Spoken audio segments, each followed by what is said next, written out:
Hi అండి, good morning అండి అందరికీ. వెల్కమ్ టు మై ఛానల్ విజయ ముచ్చట్లు. అందరూ ఎలా ఉన్నారు, బాగున్నారా? నేనైతే ఉదయం లేవగానే టీ అయితే పెట్టుకున్నానండి. అల్లం బెల్లం వేసి చాలా మంచిదని. అలానే అటుకులు ఉప్మా చేశాను. అలానే రాగి మాల్ట్ కూడా చేశానండి. రాగి పిండి ఎలా చేయాలంటే ముందు ఒక 2 గ్లాసుల నీళ్ళు ఎసరు పెట్టుకోవాలండి. బియ్యం అయితే వేయించేసి దోరగా వేయించేసి అది మిక్సీ పట్టుకొని ఉంచుకోవాలండి. ఆ రవ్వని కొద్దిగా ఒక 2 చెంచాలు లేదంటే చిన్న లోతుగట్టు నూక అందులో వేసేసి ఉడకనివ్వాలి. ఉడికాక రాగి పిండిని వేరే గిన్నెలో వేసుకొని అది నీటిలో వేసి కలిపేసి అందులో వేసేసి ఉడకనివ్వాలండి. ఉడికాక కొద్దిగా సాల్ట్ వేసుకొని దించేయడమేనండి.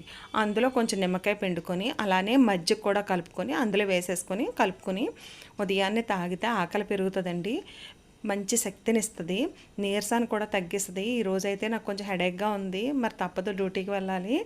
ఓకేనండి. మరి మీరు ఉదయాన్నే ఏం తాగారు? కాఫీ తాగారా, టీ తాగారా, ఏం తాగారా నా కామెంట్ సెక్షన్లో తెలియజేయండి. ఓకేనండి. బాయ్ అండి. స్కూల్ టైం అయిపోతుంది. నేను పెట్టే వీడియోస్ కనుక నచ్చితే లైక్ చేయండి, షేర్ చేయండి, సబ్స్క్రైబ్ చేసుకోవడం మాత్రం మర్చిపోకండి.